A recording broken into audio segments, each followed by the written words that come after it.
You're watching KSG News, where you get all the latest updates from across the globe to help with your exam preparations. We wish all our viewers a very happy Holi, have a safe and a wonderful Holi. We begin with GS Paper 3. The US has announced that it is proceeding with the next steps of digital services tax investigations against Austria, India, Italy, Spain, Turkey and the UK that can lead to trade actions against the 6 trading partners of the country. In January, the US Trade Representative found that the DSTs adopted by Austria, India, Italy, Spain, Turkey and the United Kingdom was subject to action under Section 301 of the US Trade Act because they discriminated against the US digital companies, were inconsistent with principles of international taxation and burdened the US companies. Now, what is this all about? The USTR, or the US Trade Representative, on the 26th of March said it is proceeding with the public notice and comment process on possible trade actions to preserve procedural options before the conclusion of the statutory 1-year time period for completing the investigations. The United States is committed to working with its trading partners to resolve its concerns with digital services taxes and to addressing broader issues of international taxation. The previous Trump administration on 2nd of June last year had initiated investigations into DSTs adopted or under consideration in 10 jurisdictions: Austria, Brazil, the Czech Republic, the European Union, India, Indonesia, Italy, Spain, Turkey and the United Kingdom. The USTR in January 2021 issued reports on DSTs adopted by Austria, India, Italy, Spain, Turkey and the United Kingdom. India had adopted the operative form of its Digital Services Tax, or DST, on the 27th of March 2020. The DST imposes a 2% tax on revenue generated from a broad range of digital services offered in India, including digital platform services, digital content sales, digital sales of a company's own goods, data-related services, software as a service, and several other categories of digital services. Going into some background details of this, the DST imposes a 2% tax on revenue generated from a broad range of digital services offered in India, including digital platform services, digital content sales, digital sales of a company's own goods, data-related services, software as a service, and several other categories of digital services. India's DST only applies to non-resident companies. The tax applies as of 1st of April 2020.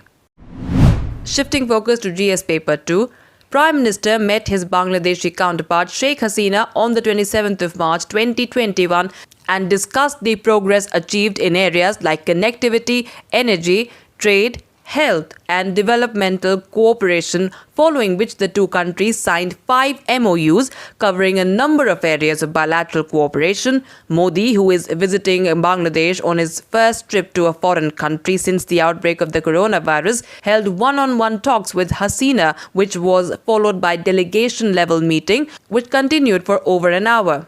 MOU on disaster management, resilience and mitigation, MOU between Bangladesh National Cadet Corps and National Cadet Corps of India, MOU on the establishment of a framework of cooperation in the area of trade remedial measures between Bangladesh and India, MOU on supply of ICT equipment, courseware and reference books and training for Bangladesh Bharat Digital Service and Employment and Training Centre. MOU on establishment of sports facilities at Rajshahi College Field and surrounding areas.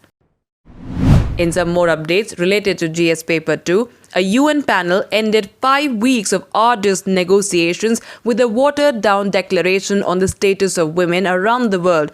European diplomats accused Russia of being obstructionist and undermining the rights of women and girls in the 65th annual proceedings of the Commission on the Status of Women.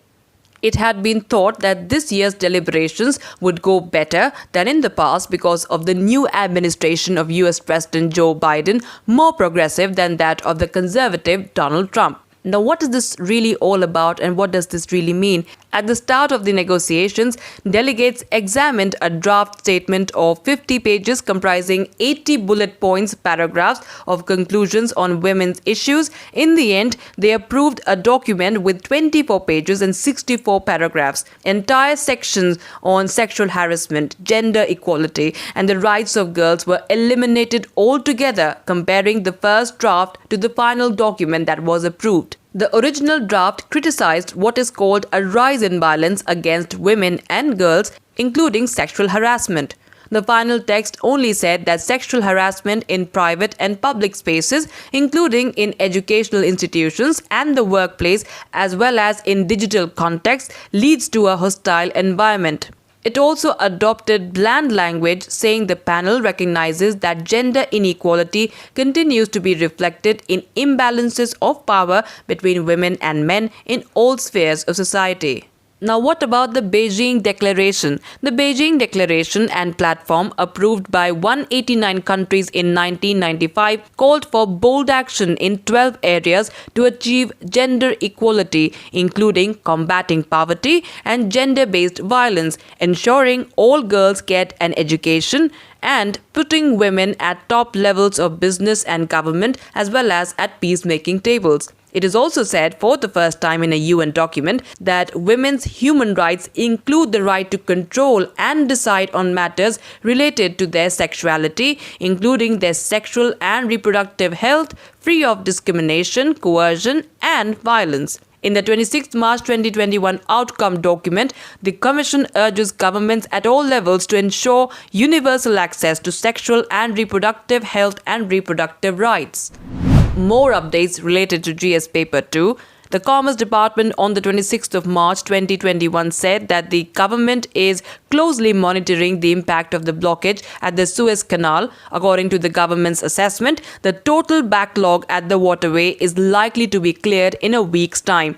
The Commerce Ministry's Logistics Division chalked out a 4-point strategy to handle the situation at a meeting with other departments and bodies concerned. Now, what does this really mean? It was noted in the meeting that over 200 vessels are waiting on the north and south sides of the Suez Canal, and about 60 vessels are getting added to the queue on a daily basis. If 2 more days are taken before the efforts result in clearance of the canal, the total backlog created would be about 350 vessels.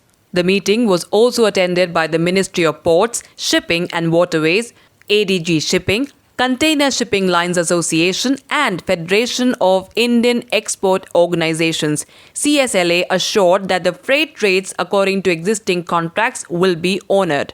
Once the blockage is over, some bunching is expected at JNPT, Mundra and Hazira ports. The Ministry of Ports said that Shipping and Waterways will issue an advisory to these ports so that they efficiently handle the situation during the forthcoming busy period. Shipping lines were advised through CSLA to explore the option of rerouting of ships via the Cape of Good Hope. It was pointed out that such rerouting usually takes 15 additional days' time. Blockage of the Suez Canal since 23rd of March is seriously hitting the global trade. This route is used for Indian exports and imports worth $200 billion to and from North America, South America, and Europe. It includes petroleum goods, organic chemicals, iron and steel, automobile, machinery, textiles and carpets, handicrafts including furniture, leather goods, among the others.